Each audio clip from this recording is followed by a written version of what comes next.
students, welcome back to the Chapter 18 lecture. I'm going to try to finish up in this segment, but I don't know if it's going to be possible, so I guess we'll just see. As I was saying, there are anatomical responses to environmental variability. The anatomical responses are generally responses that occur over evolutionary time. Then there are behavioral responses, such as migration and selection of suitable microhabitat in order to meet the organism's needs. Your book goes over quite a bit of detail regarding biomes, but since I wanted to focus more on organismal adaptation to differing environments as well as climate change, which I'll get into here soon, I wanted to go ahead and just give you a brief overview. Biomes are major terrestrial or aquatic life zones, which are characterized by vegetation type, in the case of terrestrial biomes, and physical environments, in the case of aquatic biomes. For freshwater biomes, there are lakes and ponds, rivers and streams, as well as wetlands. There are marine biomes, and then there are quite a few distinct terrestrial biomes, including tropical forest, savanna, desert, chaparral, temperate grassland, that should say temperate grassland rather than temperature grassland, temperate broadleaf forest, coniferous forest, tundra, as well as polar ice. And while it's convenient to think of each biome as kind of being a little self-contained system, the water cycle ultimately links biomes. So biomes are not separate units from the entire biosphere, and the water cycle is responsible for creating a lot of unique biomes. Perhaps one of the best examples of that is the fact that mountain ranges influence where water vapor is released as precipitation. As a result of precipitation falling on one side of the mountain, the air is pretty much devoid of water vapor once it reaches the other side of the mountain, and that can create rain shadows.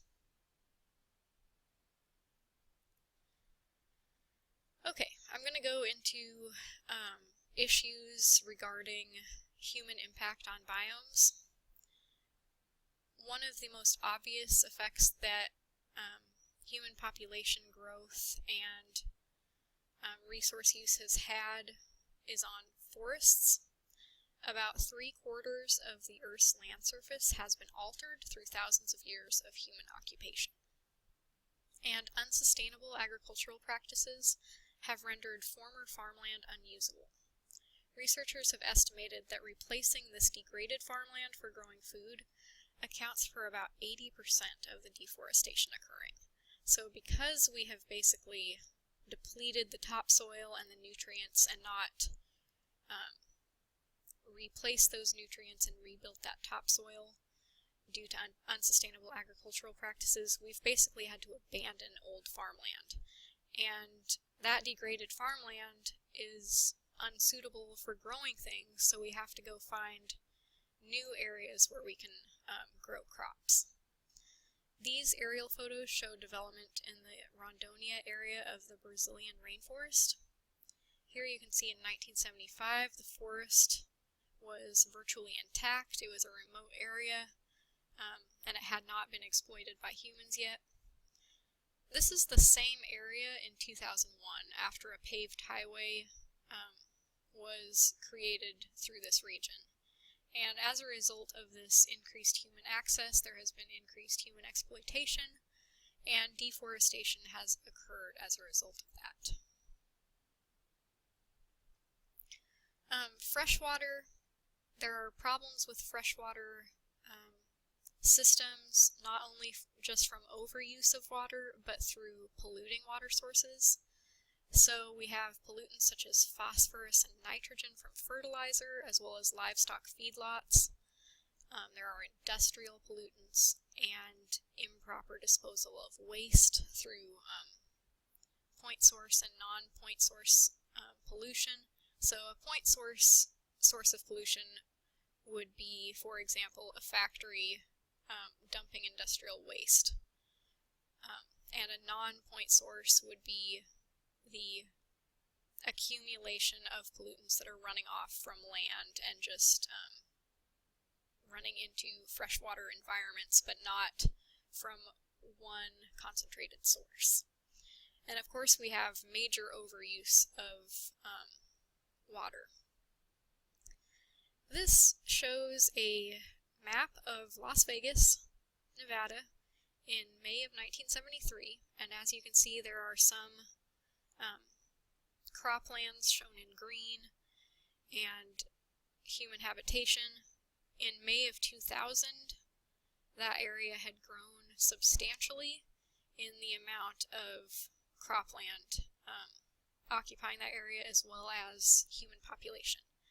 Now, why is this necessarily a bad thing? Well, this is an area of the Earth that is naturally a desert.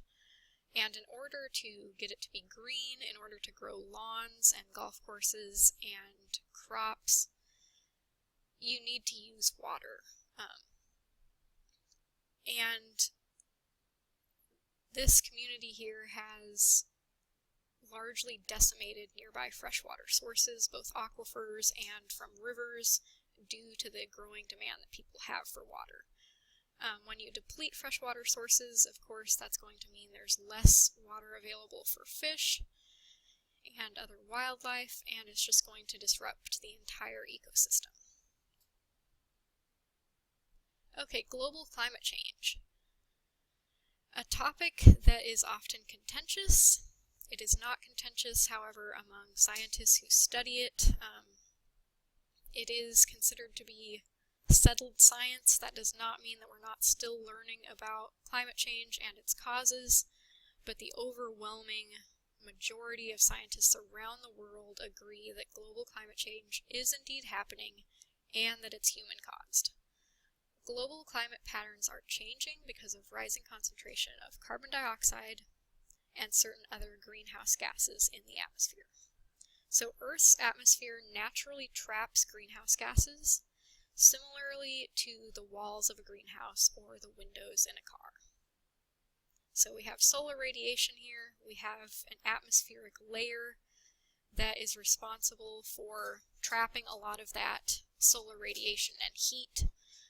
Of course, some heat escapes into space, but the atmosphere of the Earth largely keeps heat in. So there are some greenhouse gases and greenhouse gas concentrations that are natural, including baseline levels of carbon dioxide, water vapor, and methane. Other sources of greenhouse gases are synthetic, such as chlorofluorocarbons, which are found in aerosol sprays and refrigerants. Here in the US, if you look at a lot of aerosol sprays, such as room fresheners or sprays like anything that is found in a pressurized can, it will generally say no CFCs. That's because CFCs were found to deplete the ozone layer of the atmosphere several decades ago, and they were banned in a lot of manufacturing processes. So natural concentrations of greenhouse gases make life on Earth possible. Greenhouse gases, in and of themselves, at the normal levels, are a good thing, because without the greenhouse effect, the average air temperature on Earth would be negative 2.4 degrees Fahrenheit. It would be very cold. However, what humans are doing is increasing the concentration of greenhouse gases, and this effectively increases the amount of heat that is trapped between the atmosphere and Earth's surface, thus altering the average temperature at the surface. The cycling of carbon between the biotic and abiotic worlds is accomplished mainly by the reciprocal metabolic processes of photosynthesis and cellular respiration. Remember when I covered these topics, I was talking about how the waste products of cellular respiration are the reactants for photosynthesis and vice versa. It's a reciprocal cycle and it works quite well. So plants produce oxygen, animals use oxygen. Plants use carbon dioxide, and animals produce the carbon dioxide. Carbon is the major ingredient of all organic molecules. There's an atmospheric reservoir of carbon, and it cycles globally. This is a useful schematic in understanding the carbon cycle. And as you can see, there is a lot of carbon that is stored within the Earth, in rocks, in fossil fuels, in the permafrost, and in soils. And then there are these reciprocal cycles. So there's ocean absorption of carbon that is roughly equal to ocean degassing. There are land use practices that result in a roughly equal cycle. So we have land use resulting in an output of carbon dioxide, but then we have other land use practices such as reforestation that takes in carbon. And then we have the processes of respiration and photosynthesis, again being roughly equal when you actually look at the numbers. So respiration accounts for about 119 gigatons of carbon entering the atmosphere annually, and then you have 120 gigatons re-entering organic tissues per year through photosynthesis. But you'll notice here that there is a non-reciprocal process going on. We burn fossil fuels, we burn about 6 gigatons per year, and we're not capturing those, the carbon that's released from those fossil fuels in any way.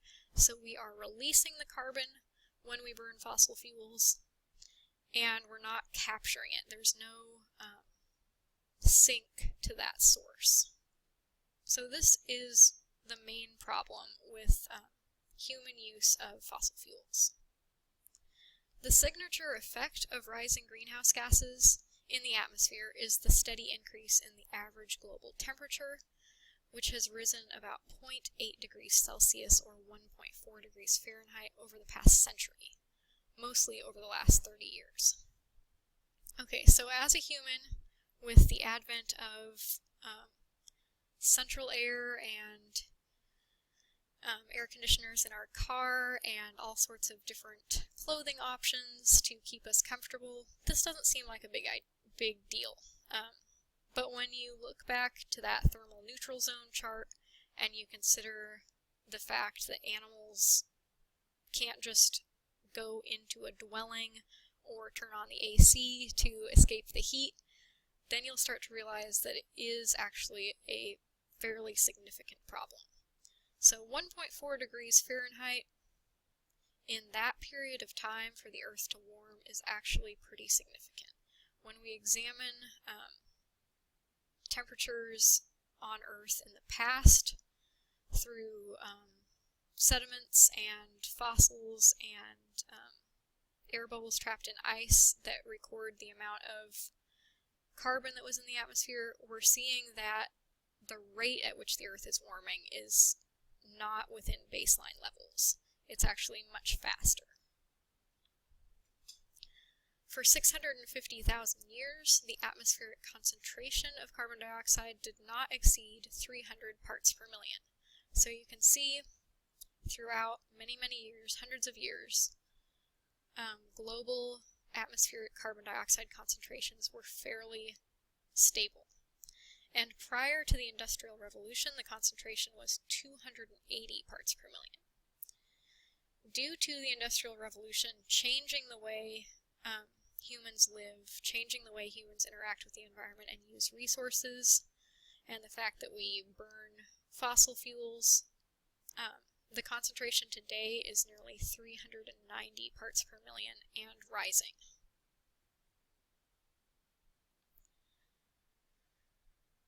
So how does this CO2 cycle really work? Well, CO2 is removed from the atmosphere via photosynthesis, so plants take in carbon dioxide in order to photosynthesize, and that carbon is stored within organic compounds.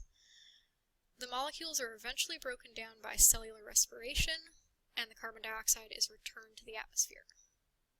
Uptake by photosynthesis roughly equals release by cellular respiration in natural systems, but extensive deforestation has decreased the incorporation of CO2 into organic material. and concurrently CO2 is being released.